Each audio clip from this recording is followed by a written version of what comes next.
Bonjour tout le monde, j'espère que vous allez bien, que vous avez passé un très bon week-end. Alors on va faire un petit update au niveau des marchés US. On va commencer comme d'habitude par le S&P 500. Donc là actuellement je suis sur le portrait weekly hebdomadaire. Donc comme je disais la semaine dernière, hein, on a eu le phénomène un petit peu de dead cat bounce, c'est-à-dire que on a rebondi dû à ce qu'on appelle les clôtures de short. Donc ça a squeezé au niveau des shorts et ensuite maintenant on est revenu retester ce niveau-là. Donc la clôture est vraiment pas très jolie au niveau hebdomadaire, hein. Donc comme je disais, mon premier target était vers les 4150. Cependant, ben là, il y a maintenant un potentiel justement d'aller chercher donc d'une part les 4050 et pour moi, idéalement, c'est vrai les 3960 approximativement vers ici. Donc voilà. Donc c'est vrai que l'environnement actuel n'aide pas forcément actuellement le S&P 500 à reprendre de l'énergie. Il y a plein d'événements qui fragilisent pas mal le marché, notamment cette semaine. Je pense, il y a beaucoup de volatilité au niveau du marché Forex, donc des devises. Et le dollar, quand même, US, a eu une semaine très haussière, hein. Ça, c'est par rapport aussi à l'approche très hawkish de la Fed aussi. Et justement, vous voyez, au niveau du mensuel, on a quand même une grosse bougie. Donc là, on est quand même toujours sur une résistance, mais on a clôturé quand même sur le haut. Pardon, les mois précédents, vous voyez qu'on avait testé par des mèches, mais là, on a clôturé quand même un petit peu plus haut. Donc il y a des probabilités à ce que le dollar continue, même si à court terme, il peut se retirer un peu. Donc ça, bien évidemment, ça se répercute sur le marché US, hein, parce que un dollar très fort, mais ça impacte le marché equity, les compagnies, plus précisément les profits. D'ailleurs, on peut aller voir par exemple, hop, ici, vous voyez ici un dollar strong, en fait, à chaque fois, ça fragilise un petit peu les profits corporatifs. Donc déjà que c'est pas non plus, on n'est pas non plus dans un environnement où c'est en hyper croissance. Donc là, on a un élément supplémentaire qui est en train de fragiliser un petit peu les profits corporatifs. Donc comme on peut constater sur ce graphique-là. Donc ça, c'est un argument supplémentaire qui a fait à ce que le marché a clôturé vraiment négativement vendredi, hein, comme on peut voir ici. Et au niveau du mensuel aussi, ce qu'on peut constater, c'est que là, on avait deux fois, on a rebondi et que cette fois-ci, on a clôturé, bien évidemment, proche de cette zone où à chaque fois, on avait les acheteurs qui permettaient de rebondir. Donc ça, c'est pas très bon signe non plus. D'ailleurs, si on rentre dans la règle, vous savez, des fois dans une des règles, au niveau des... oh, excusez-moi, moving average peut-être. Voilà. Donc ici, si par exemple, vous voyez, je mets la moyenne mobile 10, qui est l'une des plus connues, et qu'on va sur la moyenne des 10 mois, parce que je suis sur le portrait mensuel, ben là, on a quand même une grosse clôture en dessous de la moyenne mobile des 10 mois. Et ça, c'est plutôt, pour l'instant, c'est plutôt baissier. On peut constater, hein, quand on clôture approximativement, bon là c'était approximatif, mais quand on clôture en dessous, c'est vraiment c'est une zone de turbulence qui peut persévérer. Donc en plus, on a eu les chiffres du GDP, du PIB cette semaine, et c'est vrai que ça a contracté pas mal. Et justement, là, par exemple, ça prend en compte le taux de croissance sur deux trimestres. Et là, vous voyez, on se rapproche de la ligne des zéros ici, et on est en dessous de la moyenne que vous pouvez voir ici en vert. Donc quand on est au-dessus, on n'est pas forcément sensible à se projeter dans une récession, mais c'est vrai que là, maintenant, qu'on est en dessous de la moyenne générale au niveau du GDP, ça peut effectivement avoir un impact et on se rapproche de plus en plus d'un risque de récession. Donc pour l'instant, ce qui tient vraiment, c'est vraiment ce qu'on appelle l'emploi, hein, bien évidemment. L'emploi est strong, c'est bien pour ça que la Fed persévère au niveau de sa politique très agressive. Tant que vraiment le taux d'emploi reste quand même relativement, le taux de non-emploi, pardon, de chômage reste relativement bas, la Fed ne va pas forcément changer d'avis. Donc moi, c'est pour ça que je vous dis de faire quand même très attention par rapport à vos expositions, parce que l'inflation quand même impacte pas mal les marchés et la Fed n'est pas prête de changer d'avis tant que l'emploi est vraiment assez fort. Donc on ne sait pas jusqu'à où ils sont capables d'aller, mais quand même, il faut être quand même assez prudent. D'ailleurs, on peut voir justement au niveau du défensif, euh, pardon, du cyclique versus défensif, hein. Donc là, j'ai mis par exemple deux secteurs, secteur cyclique versus défensif. Et vous voyez, on a commencé l'année dernière, hein, il y a presque un an, à vraiment avoir un affaiblissement. Et puis là, l'affaiblissement devient de plus en plus important. Donc, comme on peut constater dans le passé, pardon, nous avons une grosse zone ici de résistance, justement quand on prend ce ratio-là. Et donc, quand on arrive dans la zone du bas, ben là, c'est généralement vraiment, on est dans la zone des récessions. Donc là, on se rapproche hein, petit à petit, comme vous pouvez le constater. Donc il faut rester prudent. Au niveau de la junk, c'est-à-dire au niveau des obligations à haut rendement, à risque, hein, donc ce sont des obligations très risquées. Vous pouvez voir aussi que voilà, on est toujours baissier, ça fait à peu près un mois que j'en parle hein, de ça. Et ça, c'est pas très bon. Donc ça veut dire vraiment qu'on est toujours dans une zone de risque off, c'est-à-dire qu'il n'y a pas forcément d'appétit au risque et ça n'encourage pas forcément les investisseurs à acheter des actifs de risque. Donc là, la tendance pour l'instant, elle est plutôt claire. Hein. Elle est plutôt, comme vous pouvez constater, baissière encore. Et au niveau du mensuel, c'est pareil, c'est quand même pas très joli. Donc là, si je dézoome, donc là c'était en 2016, hein, donc vraiment après la zone de turbulence de 2015. Et là, on était, vous voyez ici, 2020, et ici, c'était 2008. Donc là, on se rapproche.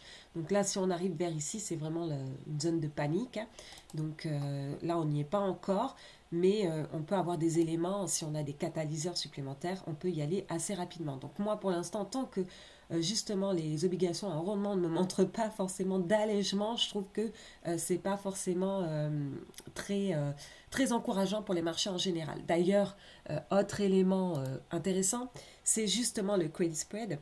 Le credit spread, comme on peut constater, lui, il est quand même, vous voyez, il s'élargit depuis une bonne période de temps, hein, ça fait à peu près 2-3 mois qu'il s'élargit. Et donc là, la dernière fois qu'il est arrivé à peu près, vous voyez, un peu, on se dirige un peu dans les mêmes zones qu'ici. Là, le marché avait corrigé à peu près de 20%. Là, on est approximativement à combien de pourcentage? On va regarder ça. On est seulement, et voyons donc, on est seulement à 13%. Donc oui, il y a des probabilités d'aller déjà à 20%. Comme je disais, même les 3960 sont à 17, à peu près 16-17%. Mais on a des probabilités d'aller à moins 20% de manière générale si justement le marché va pricer ce genre de choses. Donc là, on peut le constater que ça a bien pricé à moins 20% ici. Ici, bon, le crédit spread était monté très très haut. Là, on avait corrigé de 30%. Et donc là, ben là, on est qu'à seulement encore 13%. Donc pour moi, c'est pas forcément totalement. On voit bien que le risque s'agrandit, qu'on est toujours en risque off, comme vous le savez ici aussi, et que faut faire attention par rapport à son exposition. Alors je suis pas en train de dire qu'il faut shorter le marché. Non plus, vous faites ça, vous faites ce que vous voulez. Je suis juste en train de parler au niveau des expositions. Donc c'est pour ça aussi que je disais sur mon Twitter, on n'est pas, c'est pas forcément faire partie de la team de l'équipe des optimistes ou de l'équipe des pessimistes, hein, comme je disais. C'est pas parce que on a un aperçu qui est pas forcément très encourageant qu'on est pessimiste, c'est juste que on gère son exposition. Donc, comme je disais, c'est plus une question de voir si on est en risk on ou en risk off. C'est ça la chose la plus importante. C'est pas être optimiste ou être pessimiste, c'est plus être risk on ou être risk off. Donc, c'est suivre ce que te dit le marché aussi. C'est un petit peu ça. Aussi, bon, ça c'est un argument plus technique. On a le death cross, c'est-à-dire que la moyenne mobile 50 croise par le bas la moyenne mobile 200. Ça, généralement, c'est dans le passé pour les grands bear markets. Hein, je parle vraiment pour les grands bear markets, pas forcément pour les grosses chutes. Parce que vous voyez, par exemple, là, on peut le constater que quand ça s'est croisé, on était déjà au bottom. Parce que là, la chute a été tellement drastique ici, comme on peut voir, que les moyennes mobiles, qui sont des laggers, c'est-à-dire des indicateurs un peu plus tardifs, eh bien, ça met plus de temps, bien évidemment, à se croiser. Et donc, c'est dans ce moment-là, c'est pas forcément très instructif. Mais quand c'est lent, comme ici, comme un début assez lent, comme on peut voir ici, qu'on commence à voir un croisement, ben, on peut le constater aussi que dans le passé, comme en 2008, qui a présagé vraiment à très long terme, on peut, vous voyez ici, à présager un petit peu dans la même structure. Hein, on a, vous voyez, la structure s'est fragilisée un petit peu lentement. et c'était vraiment un long bear market après effectivement le croisement.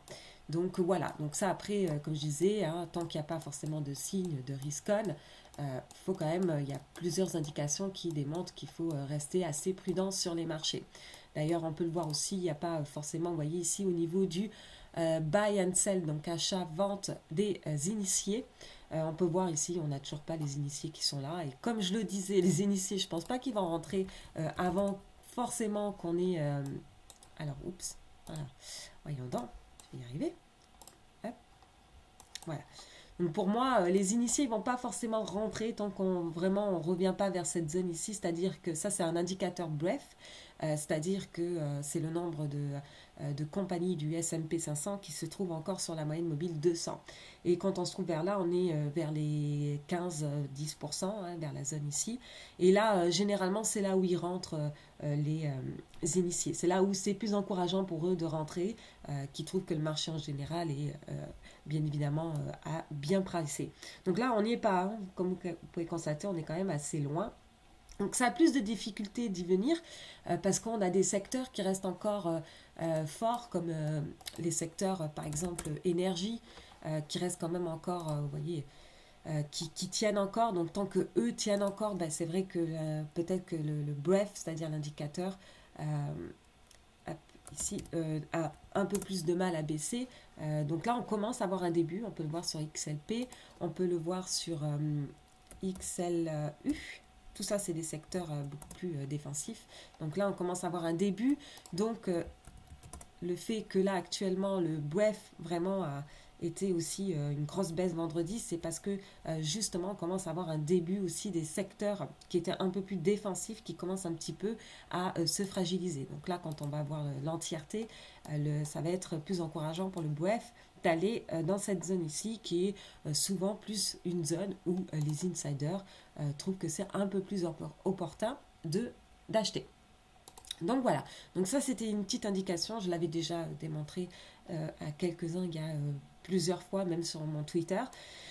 Donc là pour l'instant on s'y dirige, hein. Pour moi il y a plus des éléments qui disent qu'on s'y dirige qu'on ne s'y dirige pas, sachant qu'il y a beaucoup d'indicateurs risk-off qui sont indiqués.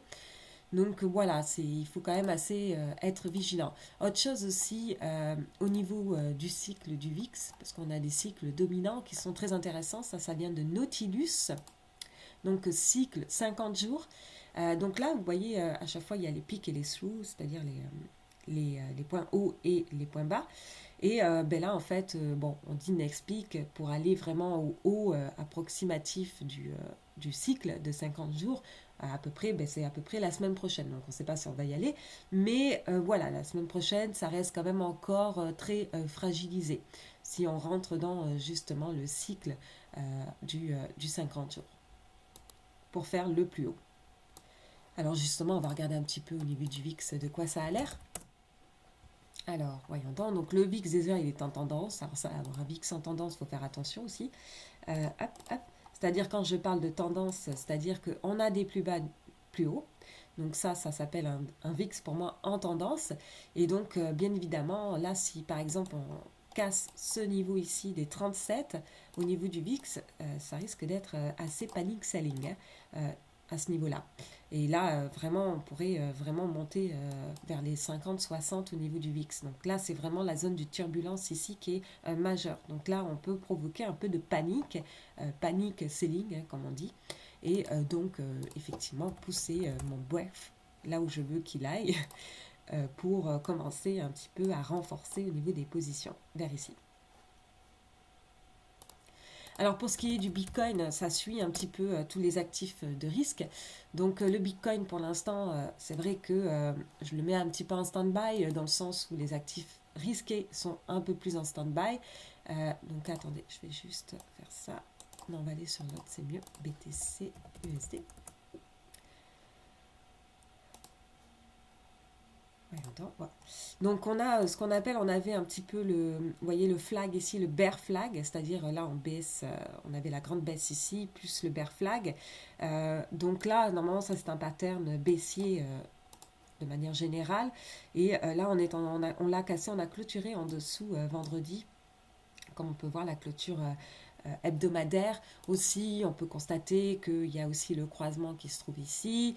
Donc, on peut être, effectivement, ça peut suivre le marché en général, étant donné que c'est fortement corrélé au niveau du Bitcoin. Et donc, d'ailleurs aussi, voyez, si par exemple, je vais rajouter ce qu'on appelle l'indicateur de cost, production cost du Bitcoin. Hop. Vous voyez ici, on peut rentrer dans la zone du coût de production qui se trouve entre 20 et 25 000, je suppose. Et un petit peu comme dans le passé, on peut constater que c'est des zones de prix qui deviennent de plus en plus intéressantes, hein, comme vous pouvez voir ici quand on rentre dans cette zone-là.